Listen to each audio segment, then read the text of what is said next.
Hapon na naman, guys. Lumipat na talaga kami dito sa bago naming inuupahang apartment. Kaso wala pa kaming mga gamit. Ayan pa lang yung mga gamit namin. Joy Joy. Ilang araw na to may lagnat. Tapos nilalagnat siya pag madaling araw lang, paumaga lang. Pero ngayon, wala naman siyang lagnat. Oh. Mababa na. Iwan ko lang mamayang umaga na naman kung lagnatin. Sana hindi na para makapasok siya bukas na umaga. Yan yung mesa namin, guys. Oh, wala pa kami mapaglagyan. Halo-halo pa yan dyan. Kasi maya't maya kain ng dalawang bata. Oh. Itong ano na to. Stock lang talaga dyan.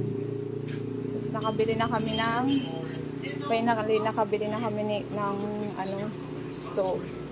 Kaso wala pa kaming gas. Stove lang. Mamaya daw mag-order. Ito, bumili kami nito. Nagpabili ako sa asawa ng kapatid ko. Tsaka ito, para dyan sa, sa gas. Ayun, wala pa kaming kortina dyan. Kaya kitang-kita pa kami dyan. Kapag may dumadaan dyan sa labas, nasisilip pa kami dito. Pero, nag-order na ako dyan ng, kortina. Tsaka dito, kortina. Yang cortina yan, dati yan dito. Dati nung may nag-upa rin dito, iniwan nila. Kaya yan lang muna pansamantala habang hindi pa nadating yung order ko. Tsaka ang dumi dito sa labas, kailangan pa siyang linisan. Sa labas yan, na salamin. Super dumi. Tapos guys, itong na to, yung may carton na to, pintuan talaga to, papuntang labas kasi dati siyang dito tindahan, tapos na yun pinaupahan ng may-ari. Ayan pala yung mga namin gamit. Tapos nagpabili ako ng drawer, lagayan ng mga damit para may mga lagayan na rin kami ng damit kasi grabe yung damit namin ayan na yung aming drawer. Nandun sa bahay. Ayan na guys, yung aming Durabox. Lagayan ng mga damit. Dito ko siya ilagay. Kasi ayun yung pintuan namin, Pagbukas, diretso dito sa higaan namin. Di pa ako nakakabili ng mga kaya pansamantala, ayan muna yung kumot. Nilagay ko dyan. Dito ko siya ilagay para hindi naman kayo makita kapag ka i-open.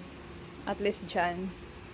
Maano siya, tsaka mataas siya. Super. Iwan ko kung mas mataas dito. Kasi sabi ko kahit papaano mas mataas dito para sakop na sakop talaga siya dyan. Joy, malamig na to. Wag, mamaya na kasi may ubo ka, mamaya na. Ayan na guys, dumating, na-assemble na yung